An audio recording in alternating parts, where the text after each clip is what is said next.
Hello and welcome to another episode of Fiction Hack, where we attempt to unlock a deeper meaning in modern story. That's exactly what I was going to say. I'm Colin Monroe. I'm Ross Lawhead. So, we're still in November, which is NaNoWrimo. It's been a busy month. It has. So how are you doing with your NaNoWrimo challenge? I was hoping you wouldn't ask me that. I'm sure, but that's like everyone probably thinks the same thing. Well, most people don't they? I doubt it. I wouldn't say everyone. So yeah, this month was always going to be a bit touch and go because my wife happens to be quite pregnant. So we're expecting like kind of any day now, and just with preparations and everything, and then another child that we have to look after. I basically haven't written anything nano-wise in about 10 days. So I'm quite far behind on my word count. I managed to get up to, it hurt a lot. I got up to 18,000 in the first 2 weeks, which is quite good. That's pretty good going. Is that on pace? So that's a good chunk. That's a way ahead of pace, right? No, that's about what you want, because you're aiming for 50,000 by the end. So I was flagging a little bit.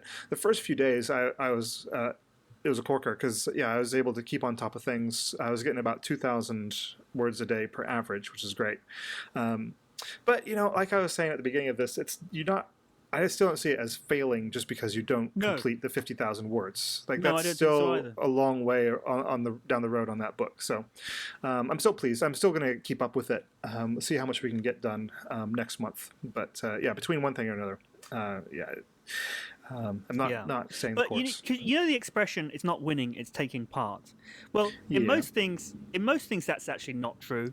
Like in most sports and games and things, winning is important, right? Yeah. But in NaNoWrimo, it really is true, I think. I think just in life stuff, it's mostly true. Just taking part in whatever it is you're doing. You don't have to be, the best father, or you don't have to be the best in your work. You just have to do it. That's what your employers are paying for. That's what people need. I completely agree. All the important things in life, the things that aren't sport, basically. It is the taking part, not the winning. What's that expression? Somebody said something like success. 90% of success is just turning up. Yeah, so I can't remember who that probably was. Something like that. You're full of expressions today. I thought you were going to do what was it? Genius is 99% perspiration, 1% inspiration, and 1% attention to detail. That's my favorite one. Is that Yogi Bear? No, I don't think so. I think it's from Modern Family, actually. My favorite Yogi Berra one is if you come to a fork in the road, take it. Yeah. Which is actually quite profound if you think about it. There's no point just kind of. Well, it's like there's no point sitting there procrastinating, thinking and trying to figure out which way. Yeah, I guess. There's one that he did. A lot of his seems stupid at the first, and then it's like but the one that's actually quite profound that I keep coming back to, which I found out isn't. I don't think it is actually Yoga Berra. Now that I come to think of it, I think I did some research into this. I'll put it in the show notes, whichever one I find the most research on. But it's let's see. In theory and practice are the same thing, but in practice they aren't. Yeah. which is very deep. I come back to that a lot of the time, and I think it's actually a good one for writing as well, because again, you get all these kind of writing theory books, and everybody's all the critics have got theories about stuff. Yeah. But in practice, and I think this is what we were getting at with the episode we did on act structure in particular. Is like there's so much theory about act structure. Yeah. Very little of it has actually been done by someone who's written a book or a play or something like that. Mm-hmm. There's a little bit that has been. I'm not going to go to the wall on that one. But I think generally speaking, the practice of writing is different to the theory of writing. Which, I mean, hey, we've got a writing theory podcast, so now I don't even know what we're doing here anymore. But we'll carry on regardless. This is a writing theory podcast? That's how you see this? This isn't a writing Some of theory these, podcast. I see that we have writing theory episodes, and then we have cultural episodes or whatever. We're unlocking a deeper understanding of the modern story. And some of that's going to be theory. As far as I'm concerned, that's as much like just enjoying watching movies and enjoying reading books and things as it is about writing and creating them. I mean, that's your point of view. Okay, no, fair point. It doesn't have to be my point of view or the audience's point of view. No, I agree with that. I think I was just locked in too much into this month about the actual writing in practice kind of thing. I'm down too hard on theory as well, because you do need theory also. Theory does help. I shouldn't say anything. I guess I should just sit here quietly and let you talk. Yeah, that would be a very boring podcast. So, this is not going to be a boring podcast. This is going to be a fantastic episode. We're wrapping up on the. You know what? I was thinking the other day, like how much of just me talking naturally sounds like a cut. Like there's just so many times where I'll just barrel into another topic without even taking a breath, and it totally sounds like it's been cut from some other, or something's been removed from. Anyway, sorry. Okay, so. What we're talking about this week is we're doing a final NaNoWrimo episode. Yeah. And I mean, it's a good topic. I asked around a few people what kind of topics we should cover for NaNoWrimo, and one of them that a couple of people said was character versus plot, or character and plot, or a mixture of those two. And I think it's a very good one. It's going to come way too late to help anybody with their final word count, but they're beyond my help now anyway. I'm hoping, look, a lot of people will listen to this back catalogue of episodes next year. In preparation for it. So, for sure. Yeah. So, everyone remember to come back next November or next October when you're preparing for NaNoWrimo and listen to this stuff. And maybe there'll be some more stuff in the meantime that's also equally useful. So, we'll hope. Yeah, all that theory stuff that you're so keen about. So, so I mean, we can just barrel right in if you like. The doing the research I've done on this, there's really no kind of so I always approach something from like a historical point of view, and I always want to try to think linearly about a lot of these kind of developments, because in the most part, or at least half the time, you can. If we're talking about the horror genre in our Halloween episode, in particular the Universal horror movies, and we were talking about, well, this is the first horror movie, and then this is the first one with sound, and this is the first one to do this, and this is the first one to do all that. With something like character and plot, you can't really do that. And I think it's only recently that people have come to understand a tension between those two ideas, really. I say recently, and I'm still talking about in the last 200 or 300 years. But looking back at sort of Greek tragedy and even sort of Shakespeare plays and all that, you can't really say, well, mankind started out with the idea of plot-based drama first, and then they kind of developed a character-based drama. There are a few caveats on that, and we will discuss those. But by and large, this is kind of how I keep trying to come back to my writing as well. And maybe we should just kind of flesh out what we mean by character and what we mean by kind of plot-based drama. Yeah, let's start with that, because I think it'll be good to make sure we're all on the same page. I mean, they're quite self-explanatory there, right? Kind of, pretty much, I think. So, like, if you've got a plot-based drama, then basically your character is going to be mostly reactive. And a good example, if you want to look at that kind of model, is looking at an action movie, I think. If you look at something like James Bond, James Bond is almost completely reactive character. There's very little he does that actually kind of drives the story forward. Of course, there are exceptions, but by and large, he gets an assignment from M, go and do this thing. And so he goes into this place to meet, this person or whatever.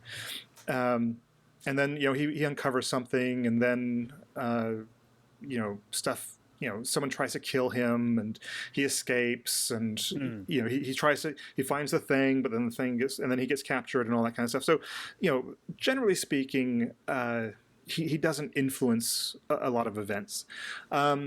If we look at the other side of things, trying to really think, a character-driven drama may look like, I think generally modern plays are more character-driven. So if you look at, Pinter or something like that, or I guess Arthur Miller is probably a better example, maybe just because of the confines of what you're dealing with, the physical limitations of it, all the action kind of happens in front of you. Oh, no, I've got a good example. Okay, so soap opera, that would be character-driven. So all of the things that happen in a soap opera, unless someone gets hit by a car, that's going to be character-driven. So it's, even a bad soap opera, like, I'm carrying, my twins surrogate child for blah blah blah blah. It's like, well, those are all the action is happening because one of the characters chose to do that. They decided they are going to enact a certain kind of will and to influence their circumstances and surroundings and change them. Right. So yeah, you've got those two extremes. And what I do keep trying to come back to, I think, in my writing, is to really try to get those two together as close as you can, because I think that is, mostly true in our lives, as people. And as we're talking about, all throughout this is, if you're going to tell a story, you want that to be a true story, you want that to reflect life, or you reflect a principle of life, or how you want your life to be. And I think that, as often as not, and it just changes at different times in our lives, we change our own circumstances as much as our circumstances are changed for us. And so, yeah, so I guess the short answer to character versus plot is yes. Just there. I don't see a lot of reason why you can't have both, really.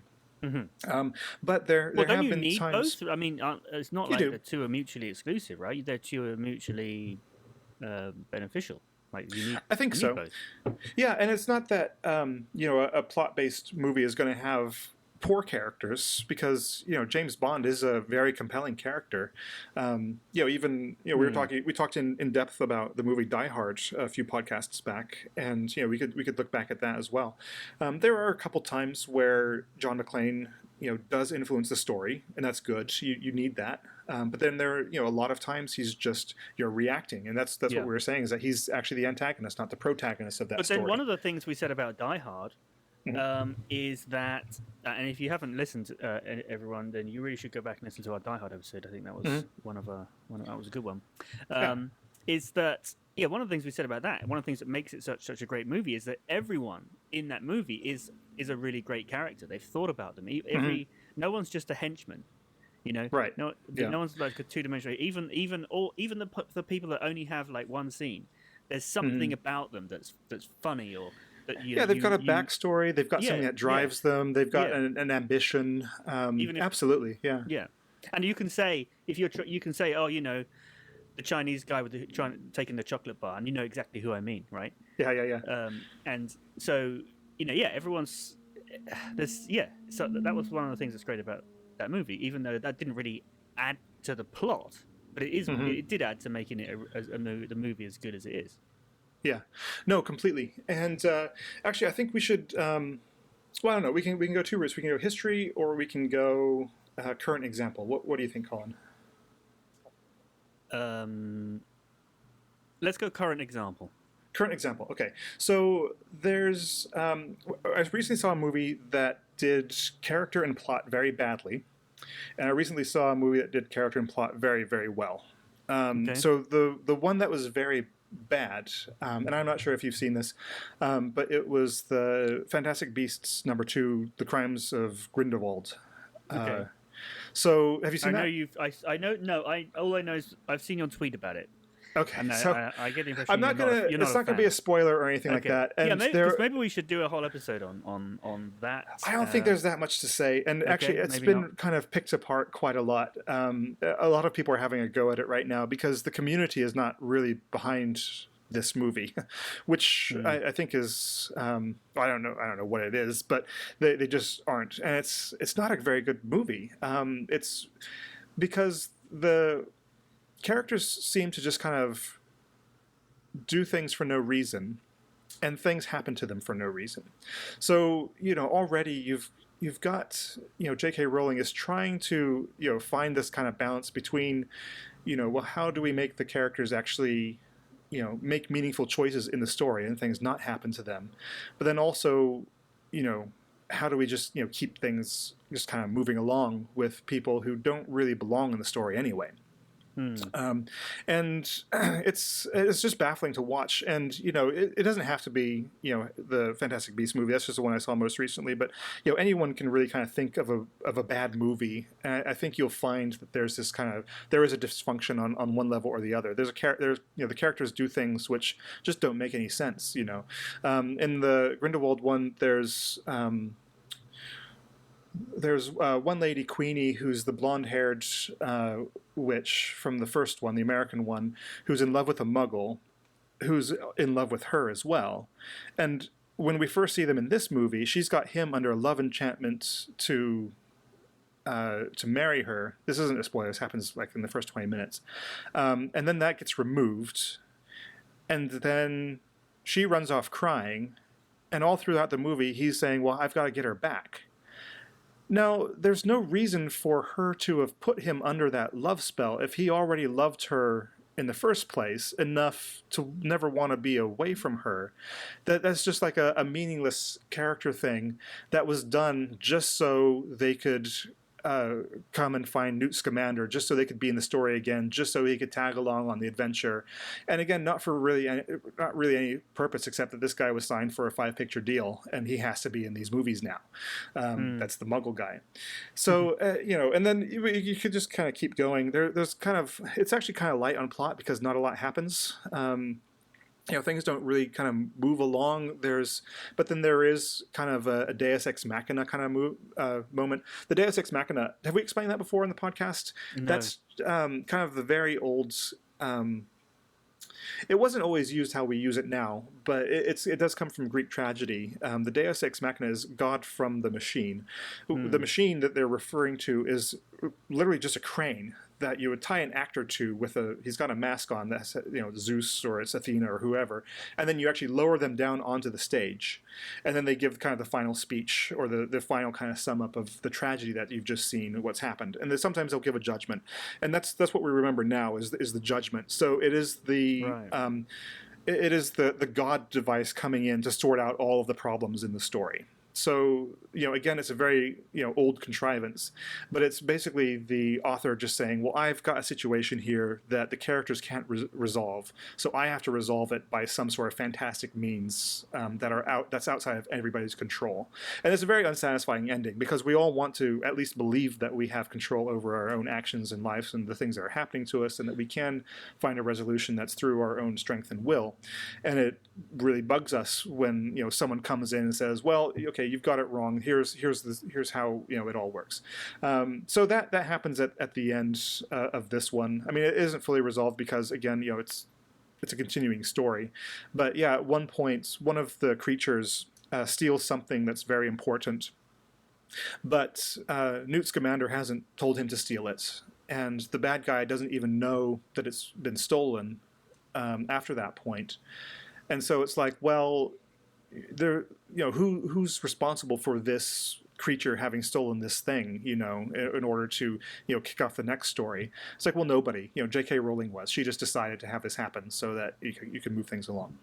So, okay, I won't belabor that point too much. But So hang on. So in summary, then you're saying that is not in summary. Just of that point that. The plot. So yeah. What are you saying in summary? It's a bad movie. It's a flawed movie, and again, I'm not the only one who thinks so. They're on because the plot doesn't make sense. Because the plot doesn't make sense. The characters don't make sense. Nothing really makes sense. And when it comes to the point where you're thinking, well, this character, is making all these decisions for no reason. Then you get to the point where anything could happen, and then it's not a surprise when anything does happen, and you don't really care about it. And you just don't care. Yeah, I mean they're just on the edge of, I think, putting the viewers and the fan base in the position that all of us Star Wars fans were in at the end of the Last Jedi. Was are you going to keep them or not? Are they going to be behind you for the next one? So it's kind of a dangerous ground to tread, and she's done it quite deliberately, not deliberately made a bad movie, but she's made a lot of very contentious decisions to do with the canon, which is very valuable to any fan base. They don't want to be told that the thing that they cared about for years and years and years doesn't mean anything anymore, it doesn't exist anymore, or and all that kind of stuff. Yeah. So we'll see how that plays out. But yeah, it's just kind of yeah, it was really kind of a pig's ear of a movie. But yeah, then and there's 3 more to come, right? There's at least 3 more to come. Yeah. Mm. So we'll see. And it's so dark as well. I don't know who these movies are for, because they've got like children, infants, like 1-year-olds dying. One of them gets zapped to death off like 1 second out of frame. You actually hear it happen, and you see the child beforehand. Like I almost walked out at that point because that kid was really close to my kid's age, and I can't handle that stuff right now. So yeah, I'm getting a little bit choked up, but it is a lot of kind of unnecessary things. Plus, also the Grindelwald character is basically kind of I don't see any difference between him and Voldemort, quite frankly. I mean, people have explained to me that they're different characters, but they both have some mysterious past where they did some horrible thing that you're not supposed to know about. They both have these followers who want to be. They both want just the magic people to rule the world. They both want to kill. I honestly don't see where one ends and one picks up again. They just kind of see. I fully expect one to change into the other. But yeah, I mean, I'm guessing like, isn't it, presumably it's meant for the people that kind of were Harry Potter age when Harry Potter first came out, and so now they're like mid-20s. It's for them, right? I mean, I guess, but it's still not the grown-up target audience of Harry Potter. Yeah, but I don't know why you wouldn't just try to do Harry Potter again. Make a fun all-ages adventure story with magic and whimsy that's all about, friendship and support and magic and stuff. Yeah. Because the Harry Potter crowd is still obviously totally on board with that. That's what they loved about Harry Potter in the first place. And then you can appeal to the next generation as well. To cut off, the next generation of readers is really just, I mean, cutting your nose off to spite your face, really, because it's like, well, you could have this moment where both generations watch it together and are able to share something magic, instead of one generation just saying, well, I'm not sure I'm on board with this child killing, people burning to death on screen version of Harry Potter. I don't think anyone is clamoring for a grim and gritty Harry Potter. I don't. J.K. Rowling seems determined to turn this into, because Cursed Child was the same. Well, Harry Potter, he's old, he's disaffected, he doesn't know how to be a father, he's kind of depressed, he's got a sad job, everything's just sad. And I mean, the best parts of the play is actually the next generation that are young and hopeful and do have a better outlook on life. But yeah, I don't know why she's. I mean, I think I do, and it's a bad reason, but it's because we saw this with Star Wars and George Lucas, and you see it from any other thing that kind of gets popular beyond its creators' control. Is you get the creators trying to get some sort of agency back over their creations. They're like, well, I can mess with the Harry Potter universe because I created everything, and you have to deal with it. And it's like, well, that's not really the generosity that you wrote these books in. That wasn't. And sometimes really... when there's so much fan speculation, I feel like authors feel the need to come up with something that the fans haven't thought of to give it, so that then. The only thing that gives me kind of hope for the future of story, and even hope for franchises, because I think you can do franchises well, and that this is actually going to be my second example of something done well, is the Marvel universe. It's the Marvel franchise, because they do invest so much in their characters. That doesn't mean that they've gone away from plot, but you can look at Marvel. They're about 19 movies in now. No, 20 with Ant-Man. I think it's 20. And they've still, the fan base is still completely energized. People love the movies. People, I think, agree. Iron Man 2 wasn't so great. Ant-Man 2 wasn't so great. But they're still successes, and nobody's turned off by Ant-Man not being so great, because they're still keeping the spirit, they're still keeping people interested, and they're still, going through new territory without saying, well, we have to keep it grim and gritty. Well, we have to have a disaffected hero. Well, we have to do this, we have to do that. They're really kind of writing the rules for how to do it well. And so the movie I'd watched when I came home, just because I got it for my birthday, was Infinity War. And listening to the commentary, directors and the writers are all very conscious that they had to connect the characters emotionally to what was going on. Throughout that movie at every point. And of course, it's a very difficult task because I think you've got 23 superheroes that are, kind of featured in the movie itself, and that's not including the bad guys and the secondary characters. So it's a bit of a juggling act. And of course, a lot of the work has been done for them already in the movies before. But the only reason that they're able to do this movie is because those movies are so solid, and because you've got 3 movies about Captain America, so you know who he is when he shows up. And the reason for that is because you know who he is as a character. You know what his emotions are. You know what he loves, what drives him, what he hates. Even if you don't rationally, consciously know it, you have a feeling for the character. And so, I think, I'm always impressed with when you sit down to actually kind of break down and analyze the movies, and especially, we probably should have done this with our Act 1 as well.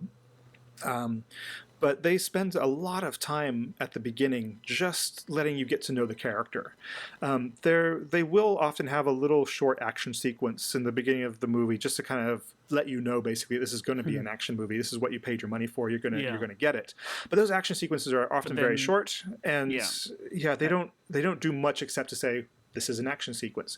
And then you've usually got about 20 minutes of just pure character before a real conflict kind of gets introduced. And I think about Black Panther and that.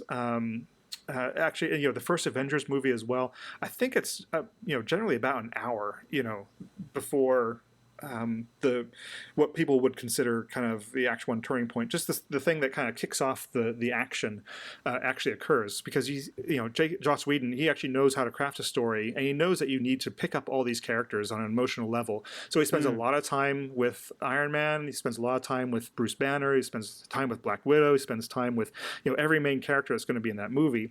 He has spent time letting the audience get to know them, pick them up where they are, and then show them how they interact with each other, and then once you've done all that groundwork, show a little then you bit can of get them the action in their normal life before the conflict or whatever. Yeah, and by contrast, we don't get any of that in the Fantastic Beasts one, for instance. And they've got. I've always been baffled by why they chose to use that as a hook for their franchise, the Fantastic Beasts thing, because surely this Newt Scamander guy has explicitly stated that he doesn't care about what happens politically or in the wizarding world. He only cares about the animals. But for some reason he gets roped into the political thing, and it's not even for a good reason, because it's not even like he's good at it. It's not like he's been trained in any of this stuff. He's just good with the animals. And I always think that Nicholas Flamel, the philosopher who did the Philosopher's Stone, would have been a better kind of central character for all these.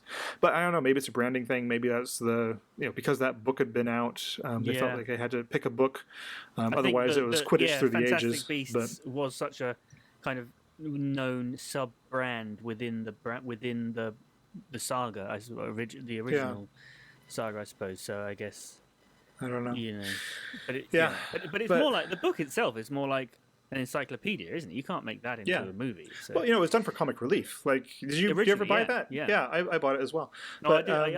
I've seen it. Yeah, but now they've redone a new one, I think, which is with more illustration, more detailed illustrations and things. Yeah. So probably conceptual art from the movies and stuff. So I don't know. I think it's interesting to. I think I'm trying to, when we discuss these principles, more kind of examine them as they work in the wild, as it were. Just what is out there, and how is this coming into play. But so I think because it does seem to be a pendulum that swings back and forth, and I think movies in Hollywood has always wanted more of a plot-driven kind of story. Without so much character. I think sometimes because character is a little hard to put your finger on. I think also because, this is where we can get into the historical thing a little bit, but I think they've also really kind of tied their ship to this idea of the hero's journey, which is, I want to state, it's a theory. It's not a principle. It's something that this guy Joseph Campbell was working on in the 20s and 30s. He was examining all of these myths from all over the world and trying to find commonality between them. And I really balk at his methodology in a lot of respects. I think I don't really know how he is thought of in academic circles, but he has had this kind of back end of popularity because of people like George Lucas, who said, I read Joseph Campbell's book and I wrote Star Wars, and it was a huge hit. I think that's one of the things that's brought him so much into the public eye, is that George Lucas has been open about how that inspired him when he wrote. And then there's another guy called Chris Vogler who, on the back of the Star Wars stuff, did interviews with him that were on TV. I think they were quite popular at the time. And then Chris Vogler went to work for Disney, and he wrote something called I think it's just the Disney Memo. And he basically said, well, here's how you make a really popular cartoon, basically. And he basically just broke down the hero's journey. He simplified it a little bit and said, throw in a talking sidekick, and this is your story. And then since I think he did that for The Lion King, and then it took Disney a long time to kind of get out of that again. And so that's why, everything from The Lion King on has pretty much got the same plot. With Pocahontas and Mulan and, even I think up to Tangled, you've got the Lion King funny sidekicks. It's like an allegory of the Hamlet storyline, isn't it? It has a lot of the elements from Hamlet, which is kind of again I think this feeds into the contradictory nature of what he was trying to do, is that even the Lion King doesn't really stick to what he bullet pointed. You can match it up, but it's missing some pretty key elements.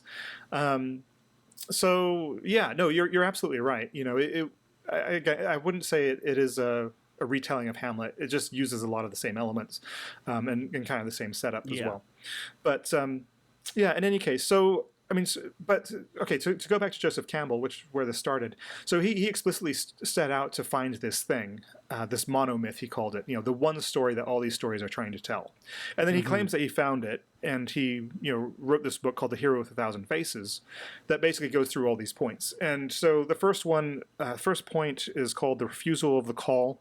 So, your hero hears the call to adventure, but he decides he's not up to it, or he doesn't want to do it. It's too hard. It's too complicated. He'd rather stay at home, and so he refuses the call. And then you have the next one. Sorry, first one is call to adventure. Second one is refusal of call. Next one is the crossing of the first threshold. So the hero decides he is going to actually listen to the call, and he is going to go out on this quest. And then he meets a mentor. That's one of the plots. And then it carries on. And then there's the belly of the beast. This is when the things get worse. This is when it's like Jonah in the belly of the whale. And people say, well, this is like the part in Star Wars where they're in the trash compactor. That's the belly of the beast. They're literally in the belly of the Death Star, which is where all this stuff is kind of digested, and this is where they're furthest away from completing their quest. And Star Wars matches up because Star Wars was written to reflect this formula. And it's not that it doesn't work. It's just that it tells you only a specific type of story, the story that Joseph Campbell wants you to know, which is a very humanist type of story, which I think a lot of people are on board with anyway, which is all basically about self-realization, self-actualization. It's about overcoming all of the obstacles of the world and changing the world by asserting the hero's will on the world. So, the hero goes on this quest because he decides he's going to go on this quest, and then he is able to get the cup of great price. He's able to come back with the riches, with the knowledge, with whatever he wants. It sounds convincing, and people have gone through, and in the same way we were talking about act structure, in saying, well, what is the Act 1 turning point in a movie like Star Wars? Is it when Luke's parents die? Is it when he meets Obi-Wan Kenobi? Is it when he meets R2-D2? Is it when he sees the princess? Is it when he meets Han Solo? Is it when they leave Tatooine? All of these could be Act 1 turning points. In the same way, you can backwards. Not engineer, but you can reflect back on any of these things. I've even had people kind of who I've argued with say, oh yeah, well, I would say, well, look, in this book/movie, the hero clearly doesn't refuse the call. So obviously that's not something that has to be in every story. And they say, oh no, it's an inversion, it's a subversion of your expectations. So it's still there, it's just the opposite. I'm like, well, that doesn't make any sense at all. It's like, well, the whole Lord of the Rings thing, it's not about, finding something or gaining something. It's about destroying power. It's about getting rid of power. Power isn't something that you want for yourself. So, oh yeah, well, it's an inversion. It's a subversion. Like, no, this is just a different story. So if I was to write a book, I'd call it the 1,000 Heroes with 1,000 Faces, because I think that's more accurate to what we're kind of dealing with. As a rebuttal. Exactly. But, okay, I bring that up to say that I think this is a point. We can trace Hollywood's fascination with having plot-driven stories back to Joseph Campbell in saying that, well, there isn't really anything like a different character. There is only one character in all of these stories, and all of these myths. There's only one character, and so everything that is different is just plot different, So you gotta focus on the plot, or you gotta focus on the bad guy, but the hero is always the hero, and the hero is never going to change. And I think that's a fallacy. And if even reading Hero with 1,000 Faces, he can never find he does not provide a single story that covers all of his points. He will only provide a story that will cover maybe 2 or 3 that he's talking about. There's never one story which does everything. So I'm as you can tell. Not even Star Wars. Just because Star Wars was. Star Wars does. Right, because that was exactly to his formula kind of thing. But in his book himself, he's looking at all these myths. There's no world myth that he refers to in the book that encapsulates every point of his. He's always got to find little bits and pieces. So, like I say, I keep using this analogy, but he's stitched together this kind of Frankenstein monster of a story, just using bits and pieces of other stories that he's found, and now he's trying to make it do his bidding, and the story's angry. So that's why I think that plot thing. Now you've got another track as well, which comes from books and literature, which is that they often they've kind of gone the other way, and they've the trap to fall into those modern day, especially with the kind of the high literature stuff, the stuff that wins like the Booker prizes or the whatever Nobel Prize or whatever's going on. They focus so much on character, and often not much else happens. And a lot of times these can be well written, but that all kind of stems from a book that was written in France by a man called Stendhal, called the Le Rouge et le Noir, which is the red and the black. And I read this recently, and it is so much. It's like a kind of interior monologue of a character's head. It's not first person, but it is so far in this character Julien, his mindset. You hear almost every thought that he thinks about something, and it is just relentless. It just he's an unpleasant person. So it set a strange precedent in a lot of ways, a bad precedent in most ways, because the first book that you've got, which is very much a psychological story. It's not a psychological thriller, but it is psychological inside this person's head, psychological drama. This person is a womanizer. He only wants success, and I think it was probably written as a kind of cautionary tale, as kind of like, well, here's an unpleasant person. Let's really examine what makes an unpleasant person unpleasant. And then a lot of other writers.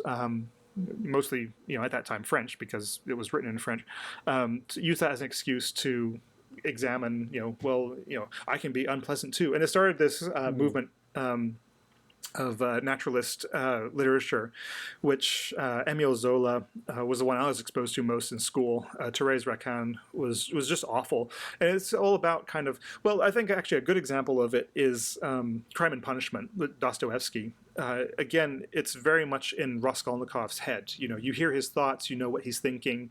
But with Dostoevsky, although it is unpleasant, because I think probably it is unpleasant, and a lot of people, and he's chosen somebody who is an unpleasant person, someone who has committed this crime, which I won't spoil for you what it is, and he's taken this person who is unpleasant, who is a wretch, he's wretched, and he's on this kind of downwards track, But with Dostoevsky, it's all about, well, in your brokenness, you do find completion, and there is a grace and a higher power that breaks through into that. So the book ends in a very different place, but it's also a very logical place because it's been reasoned out for you, all the way through, that this is the only way this story could end. And it's, again, I would hold that up as a very true story. Whereas Therese Raquin, I think, is not a true story, despite all its unpleasantness. That's kind of what makes it false. But yeah. So, but then even. So one of the writers I like to read is G.K. Chesterton, and he was a literary critic as well as a writer and artist. And a lot of the books that he was kind of discussing and the people that he was debating with around his time were these people who wanted to focus on just the consciousness and the psyche and the ego of the character and what's in their heads, and can we understand a human, which makes sense at the time. All of this kind of stemmed from a growing awareness of psychology as well. We had Freud and Jung starting to take kind of notice. I think they took a lot of their cues from literature. I know that Jung, really dove deep into the whole kind of mythology and, looking at myth as an allegory for human thought. And so a lot of psychoanalytics came out of this movement of, what is it in our heads? So what is a character? Who are we? So so you've got those kind of two things kind of parting ways in different media forms, which books are more suited for that kind of thing anyway. If you were to do a kind of you'd get inside somebody's head in a movie, then you'd have to do voiceovers and dream sequences and all that kind of stuff, which people don't really like. I don't really blame them. It's often not necessary. It's often you end up with a lot of stuff that's just not relevant. Yeah, well, it's the show don't tell, isn't it? The movies are good at showing because you have to see it, and you have to listen to it.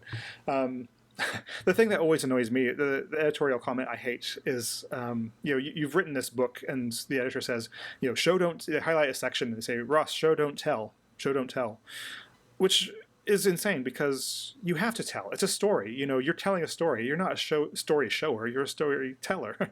What they just want you to do is tell it in a different way, a less kind of explicit way. But so that's all to say is that books are much, and people are so writing books that are inside people's heads.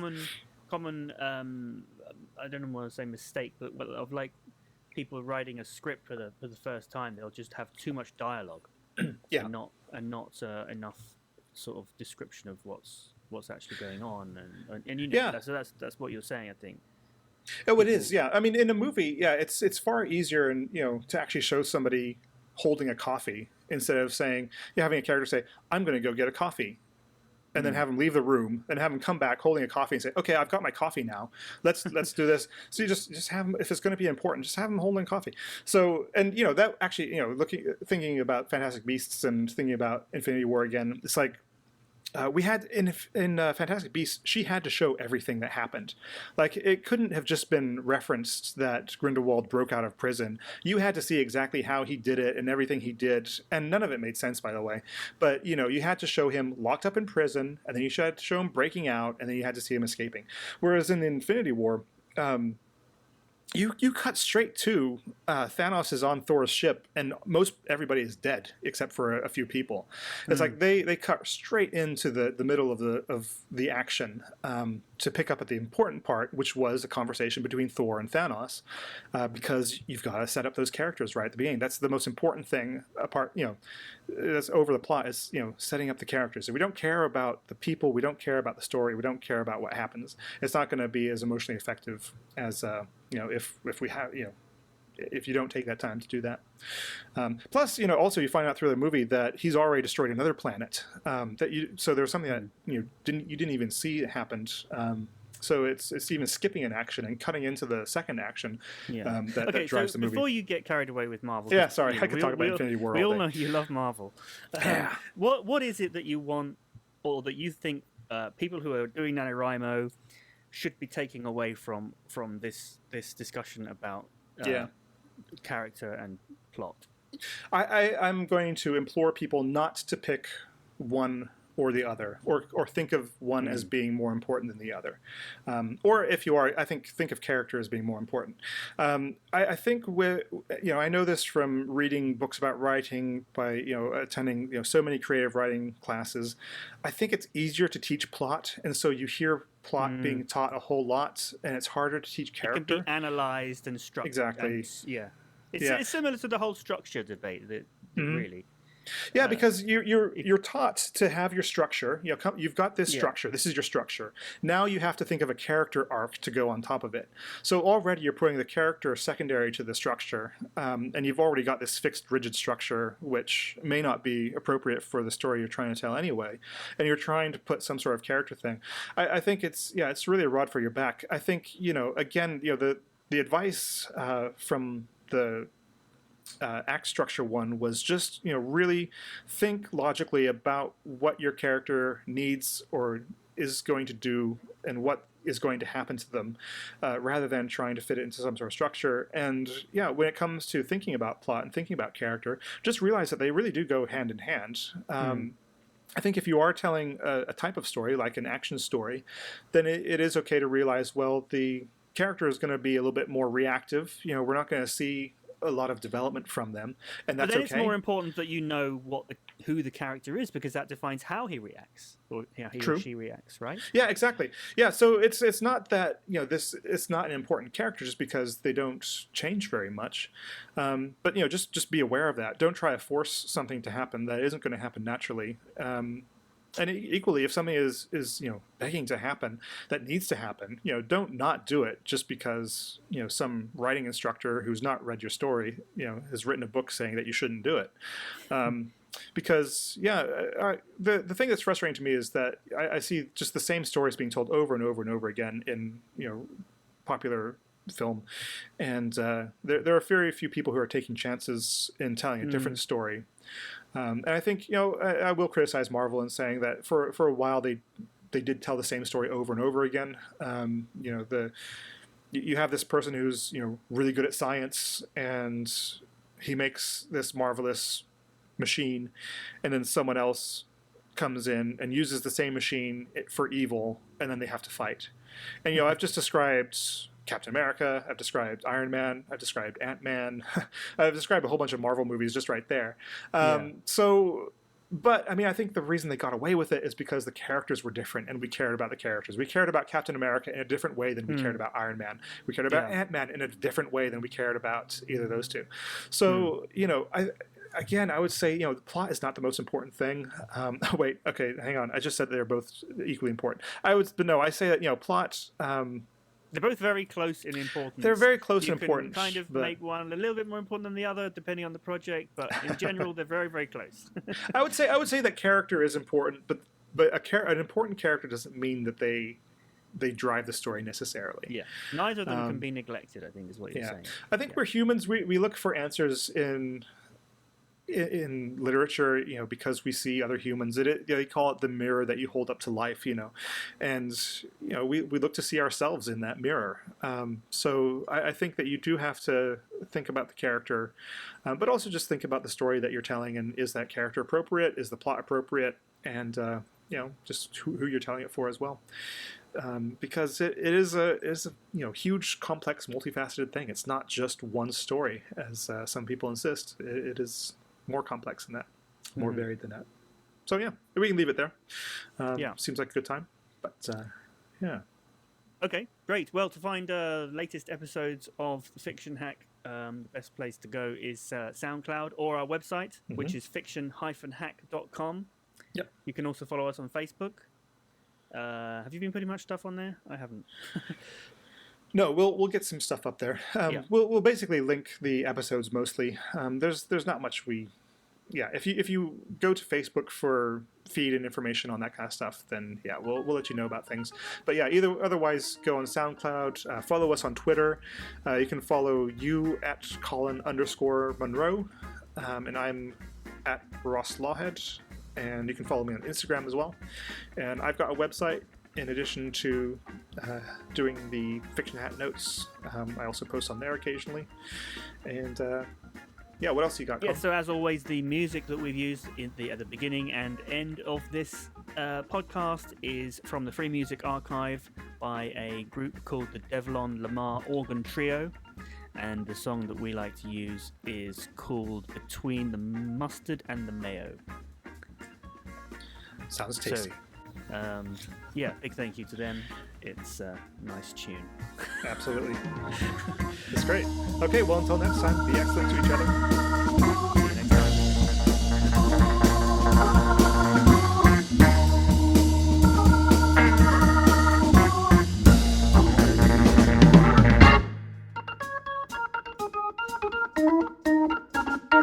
time.